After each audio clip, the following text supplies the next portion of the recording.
안녕하세요. 저는 올해 40대 초반인 여자입니다. 저한테는 눈에 넣어도 아프지 않은 아들 하나 있어요. 아직 초등학생이라 어리고 때도 많이 쓰지만 제 전부입니다. 그런데 아이의 아빠는 같이 살고 있지 않아요. 지금 생각해봐도 어떻게 제 인생에 이런 일이 일어났나 싶지만 그래도 오늘 여러분들 앞에서 저의 이야기를 하며 훌훌 털어버리고 싶습니다. 다들 저의 이야기를 듣고 각자의 아픔을 위로받으셨으면 좋겠어요. 저는 남편과 오랜 기간 연애를 하고 결혼을 해서 그런지 결혼을 해도 별다른 설레임이 없었어요. 다른 부부들은 신혼생활 때 깨가 쏟아진다고 하지만 저희 부부는 그렇지 않았습니다. 서로에 대해서 너무 잘 알기도 했고 너무 오래 봐서 그런지 딱히 두근거리진 않더라고요. 그렇지만 남편은 정말 다정하고 가정적인 성격이라 남편감으로 딱이었습니다. 제가 게으른 편이고 요리도 정말 못하는데 남편은 청소, 요리 등등 집안일을 너무 잘했죠. 저보다 더 잘하다 보니 항상 남편이 했습니다. 그래도 저희는 서로 사랑하는 감정도 있었어요. 다른 친구들보다 우리 둘이서 노는 게 가장 재밌었거든요. 제일 친한 단짝 친구라고 생각하면 됩니다. 저희는 부부 생활이 만족스러웠고 행복했어요. 그리고 저희는 결혼 후 얼마 지나지 않아 아이를 낳았습니다. 아이를 낳으니 남편은 더 가정적이더라고요. 다른 집 남편들보다 아이에게 더 관심이 많았고 엄마 역할을 저보다 더 많이 해주었습니다. 남편은 매일 아들을 유치원에 데려다주고 데리러 갔어요. 그리고 아침마다 아들 밥도 다 챙겨주고 준비물까지 살뜰히 챙겨주었죠. 아들을 정말 애지중지 키웠고 저보다 아들을 더 소중히 여기는 것 같은 느낌이었습니다. 주위에서는 다들 제 남편을 보고 왜 이렇게 가정적이냐며 부러워하시더라고요. 저도 이런 남편이 좋았고 결혼하길 잘했다는 생각이 들었습니다. 이런 남편이 흔하지 않으니 말이죠. 그런데 이렇게 가정적이고 다정한 남편이 저에게 이런 짓을 벌일 줄은 꿈에도 몰랐습니다. 그날도 여느 때와 다름없는 주말이었고 저희는 아들과 함께 셋이서 소풍을 가려고 했어요. 저는 우연히 남편의 휴대폰을 보았고 거기에 저장된 다른 여자의 전화번호를 보았습니다.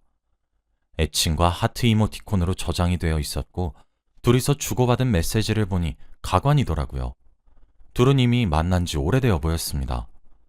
저는 남편 몰래 그 여자의 전화번호를 제 폰으로 저장을 하고 때를 기다렸죠. 같이 살면서 남편에게 다른 여자가 있다는 건 전혀 눈치를 못 챘어요. 아들한테 너무 잘하니 말입니다. 그런데 남편과 불륜을 저지르던 그 여자는 20대 초반의 여자였어요. 남편과 띠동갑 이상으로 차이가 났습니다. 그 어린애가 아들까지 있는 유부남을 만난다는 게 저는 이해가 되지 않았죠. 전 며칠간 곰곰이 생각을 했어요. 남편과 이혼을 할지 말지에 대해서 말입니다. 저는 남편 몰래 이혼 전문 변호사인 제 친구를 찾아가 의뢰를 했고 어떻게 해야 할지 정보를 얻었어요. 다행히도 친구 덕분에 많은 도움이 되었고 저는 남편에게 모든 사실을 다 말했죠. 바람 피우고 있다는 걸 제가 눈치 못 챘는 줄 알았는지 남편은 무척이나 놀라했고 저는 그 여자와 삼자 대면을 하고 싶다고 했죠. 남편은 그 여자와 정리하겠다며 저한테 사과라고 무릎도 꿇고 난리였지만 저는 절대 봐주지 않았어요. 그동안 생각 정리도 다 끝냈고 그 여자한테 고소장이 곧 갈 거라고 말해주고 싶었거든요. 그리고 대체 어떤 여자길래 남편이 그 어린 여자아이를 만나는지 이해가 되지 않았습니다. 며칠 후 저는 그 여자를 만났어요. 아직 나이도 어린 애가 왜 이렇게 뻔뻔한 건지 제가 그 자리에 가니까 다리를 꼬고 팔짱을 낀 채로 저를 위아래로 훑어보더라고요. 어린애한테 그런 눈빛을 받으니까 기분이 나빴습니다. 남편은 자기가 잘못한 거라는지 고개를 떨구고 아무 말도 못하고 있었고 남편의 상간녀는 껌을 질겅질겅 씹으며 말을 했어요. 오빠, 이 여자랑 이혼하고 나랑 살 거지? 저도 남편과의 이혼을 생각하고 있었고 당연히 같이 살 생각이 없었습니다. 그 여자보다 저희 가정을 버린 남편한테 더 배신감을 느꼈거든요. 그런데 남편은 상간녀의 말을 듣더니 갑자기 눈이 휘둥그레져서 말을 했습니다. 무슨 소리야? 내가 너랑 왜 살아? 나 이혼 안 할 건데? 나 와이프 없이 못 살아. 남편의 말에 저와 그 여자 둘 다 놀랐어요. 당연히 이혼을 할 생각이었고 한번 바람 피운 남자와는 도저히 못 살겠다고 생각했거든요. 그런데 그 여자는 스스로도 많이 당황스러웠나 봐요. 제 앞에서 자기 편을 들어주지 않으니 자존심이 많이 상했나 봅니다. 상처받은 듯한 얼굴을 하고 있었죠. 그래서 저는 말했습니다. 저는 이놈이랑 이혼할 거예요. 그러니까 이 쓰레기 같은 놈 당신이 가져요. 아, 그리고 곧 고수장 갈 거예요. 법정에서 봬요. 이 말을 하고 저는 자리를 뜨려고 했습니다. 그런데 남편은 저를 따라오려고 자리에서 일어나 이혼하지 말자고 했어요. 저는 남편의 말을 무시하고 갈 길 가는데 뒤에서 그 여자가 소리쳤습니다. 오빠, 나 임신했어. 그 말에 저와 남편 둘 다 그 여자를 쳐다봤어요. 상간녀는 울먹이며 남편을 쳐다봤고 남편은 어쩔 수 없이 그 자리에 남아야 했죠. 그때는 상간녀가 임신을 했으니 당연히 남편이 그 여자와 살림을 차릴 줄 알았답니다. 저는 차라리 그런 남녀끼리 만나는 게 더 나을 거라고 생각이 들었어요. 그리고 저는 남편에게 이혼 소송을 하고 여자한테 상간녀 소송을 했습니다. 변호사 친구가 알려주는 방법을 총동원해서 최대한 위자료도 많이 받고 저한테 유리한 쪽으로 했죠. 남편은 저를 볼면 복이 없다며 제가 원하는 대로 다 흘러가게 해주었고 그 여자는 변호사를 선임할 돈도 없어서 변호사도 없었고 결국 제가 승소를 했죠. 남편과 상간녀의 회사와 가족, 지인들한테까지 소문이 다 나서 얼마나 통쾌했는지 몰라요. 남편의 가정적인 면을 알았던 사람들은 많이 충격도 받았습니다. 길고 긴 소송이 끝나고 저는 이제 다시 일상으로 돌아왔어요. 아들과 소중한 시간을 보내며 다시 새로운 삶을 살아가게 되었습니다. 처음엔 남편이 저를 배신했다는 생각에 잠도 못 자고 괴로웠는데 시간이 지나고 보니 이제서라도 그런 놈을 제 곁에서 떼어낸 것이 다행이라고 생각이 들었어요. 그리고 그 어린 여자애와 만나서 고생하는 걸 한번 보고 싶기도 했습니다. 전 남편은 저와 이혼 후 회사에서 따가운 눈초리를 받고 결국 사직서를 냈다고 해요. 그래서 무직자로 지금 편의점 아르바이트를 하며 겨우 생계유지를 하고 있다고 합니다. 저는 그들이 망가져가는 걸 제 눈으로 똑똑히 보고 있으니 더 통쾌해요. 저는 혼자서 아들을 키우는 것도 나쁘지 않았어요. 오히려 아들과 있는 시간이 더 늘어나서 좋았고 아이도 저를 많이 믿고 의지해주니 책임감도 생기더군요. 저는 다시 제 인생을 살아가는 것 같아 하루하루 기뻤습니다. 그런데 전 남편과 아들이 주기적으로 만나서 같이 밥을 먹어요. 이혼은 했지만 아이 때문에 같이 만나야 합니다. 그때는 이혼을 하고 몇 달이 지난 후라 그 자리가 어색하거나 불편하지도 않았어요. 아들도 부모님이 떨어져 사는 걸 적응했거든요. 저희가 항상 모이면 밥을 먹고 헤어지는데 그땐 오로지 아들 이야기만 해요. 아들의 교육이나 친구 관계에 대해서 말이죠. 그런데 그날따라 전 남편의 표정이 좋지 않더라고요. 개인 사정이 있나 보다 하고 물어보지도 않고 티도 내지 않았습니다. 그런데 제가 화장실에 갔다가 나왔는데 문 앞에 전 남편이 서 있더라고요. 저는 깜짝 놀란 채로 쳐다보는데 전 남편이 저에게 놀라운 말을 했습니다. 나 걔랑 헤어졌어. 굳이 물어보지도 않은 이야기라니까 저는 당황스러웠어요. 상간녀와 관계를 끝내든 말든 저와 관계가 없었고 궁금하지도 않았습니다. 그런데 전 남편은 갑자기 머리를 부여잡고 주저앉으며 충격적인 말을 했어요. 아이가 뱃속에서 그만. 상간녀가 임신한 아이가 결국 세상 밖에 나오지 못했다고 합니다. 솔직히 한편으로 안타깝긴 했지만 저와 관계없는 일이라 위로도 해주지 않았습니다. 그저 단답형으로만 대답을 하고 저는 다시 아들이 있는 자리로 갔죠. 그리고 저는 다시 일상으로 돌아왔습니다. 그때 전 남편이 저에게 했던 이야기는 전부 다 잊고 있었죠. 그런데 어느 날이었습니다. 제 직업이 교사라 고등학교에서 아이들을 가르치고 있어요. 그날도 수업을 하고 있었고 평소와 다름없었습니다. 아이들이 전부 다 칠판만 보고 있는데 그때 누군가 뒷문을 쾅 하고 열더라고요. 그런데 그 여자는 바로 상간녀였습니다. 그 여자는 제정신이 아닌 것 같았고 몸도 제대로 가누지 못했죠. 술에 만취가 되어 있었습니다. 그리고 그 여자는 저에게 다가와 제 머리채를 잡으며 말을 했어요.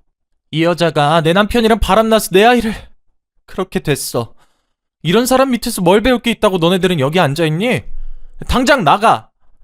아이들은 비명을 지르며 교실 밖을 뛰쳐나갔고 저는 머리채가 잡힌 채로 비명을 질렀습니다.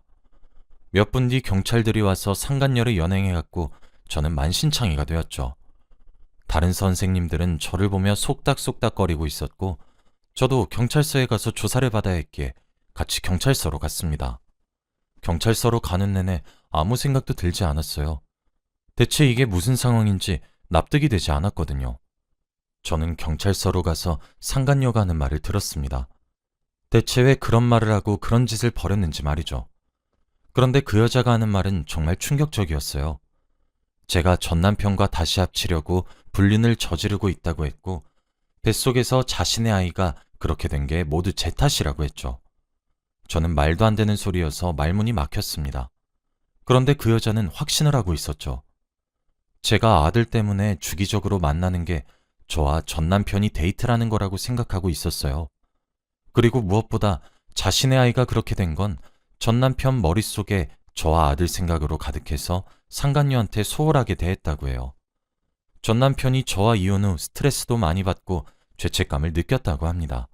그래서 지방과 그 여자한테 소홀해진 것이죠. 그리고 한 달에 한두 번 정도 전 남편이 기분 좋은 날이 있는데 뒷조사를 해보니 그날마다 저와 아들을 만났던 거죠. 그래서 그 여자는 제가 일하는 직장에서 그 난리를 피운 겁니다. 저는 말도 안 되는 소리에 화가 미친 듯이 났고 저에게 한마디의 물음도 없이 그런 식으로 행동한 상간녀한테 분노가 치밀어 올랐죠. 그리고 그때 경찰서로 전 남편이 들어와 이리저리 사과라고 있었습니다. 그런데 전 남편은 곧장 상간녀한테 가지 않고 저한테 와서 괜찮냐고 이리저리 살피더라고요. 그 순간 상간녀는 화를 미친 듯이 냈습니다.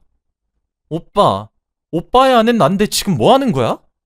그 순간 전 남편은 그 여자한테 가지 않았어요. 무시한 채로 경찰관에게 갔고 이야기를 했죠. 전 남편은 그 여자가 오해를 하고 있었던 걸 이제서야 알게 되었고 저에게 사과를 했습니다. 저는 경찰서를 나오면서 한마디 했어요. 네 아내 관리 잘해. 너 때문에 나 직장 잃으면 어떡하니? 이러니까 어린애들 만나면 고생하는 거야. 그리고 저는 학교로 돌아갔어요. 학교 분위기가 지금쯤 어떻게 되어 있을지 궁금했죠.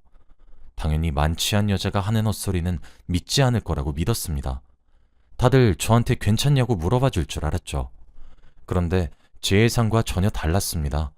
사람들은 제가 상간녀인 줄 알았어요. 정말로 그 여자의 아이를 제가 잘못되게 만든 걸로 믿고 있었고 그 여자의 남편과 바람을 피웠다고 생각했죠. 저와 친하던 선생님들까지 저를 멀리했어요. 그리고 학생들도 저를 상간녀 선생님이라고 불렀습니다. 하루하루가 지옥 같았고 따가운 눈초리도 도저히 견디기 힘들었어요. 제가 아무리 아니라고 말을 해도 믿어주지 않았거든요. 그런데 결국 사단이 일어나고 말았습니다. 학부모님들까지 나서서 저를 해고시켜야 한다고 했죠. 이런 교사 밑에서 자신들의 아이들을 가르칠 수 없다면서 말입니다. 제가 전부 다 거짓말이라고 그 여자가 오해한 거라고 100번 말하면 뭐하나요? 어차피 사람들은 자신들이 믿고 싶은 대로 믿었습니다. 결국 저는 학교를 그만둘 수밖에 없었어요. 상간녀 때문에 저는 직장을 잃게 되었습니다. 그 여자한테 화가 미친 듯이 났고 저는 어떻게든 그 여자한테 복수하리라고 다짐했죠. 그리고 그 전에 아들과 더 많은 시간을 보내기로 했습니다. 제가 그 여자한테 복수를 하는 동안 아들과 많이 못 놀아줄 것 같았거든요.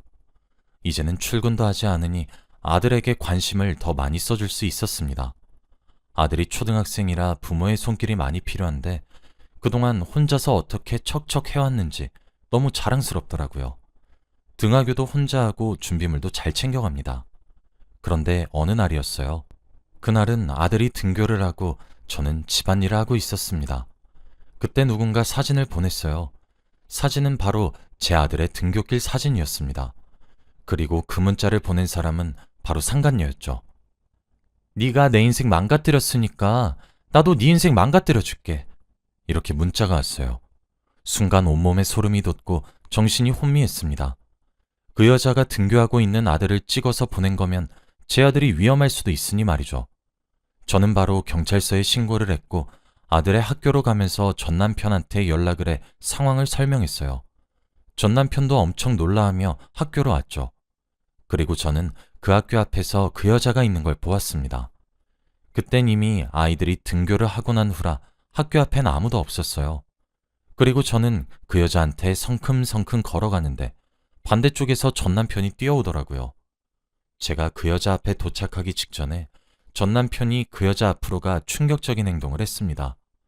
멀리서부터 뛰어오던 전 남편은 자신의 아내인 상간녀 앞에 서서 그 여자의 뺨을 내리쳤어요. 찰싹하는 소리가 들리고 저는 발걸음이 멈췄죠. 그 여자는 고개가 돌아간 채로 정지되어 있었습니다. 전 남편은 소리를 고래고래 질렀어요. 우리 아들은 건들지 말라고 했잖아! 상간녀는 전 남편한테 배신감을 느꼈는지 눈에 눈물이 맺힌 채로 전 남편을 쳐다봤고 멀리서 이 상황을 지켜보고 있던 저와도 눈이 마주쳤어요. 저는 어떻게 해야 할지 감이 잡히지 않았죠. 그런데 그 여잔 속삭였어요. 쪽팔리게. 그 순간 경찰들이 학교 앞으로 들이닥쳤고 그 여자는 연행되어 갔죠. 저와 전 남편은 눈이 마주쳤지만 아무 말도 하지 않았습니다. 그리고 경찰서로 가서 조사를 받고 집으로 돌아갔죠. 그날 전 남편이 전화가 왔어요.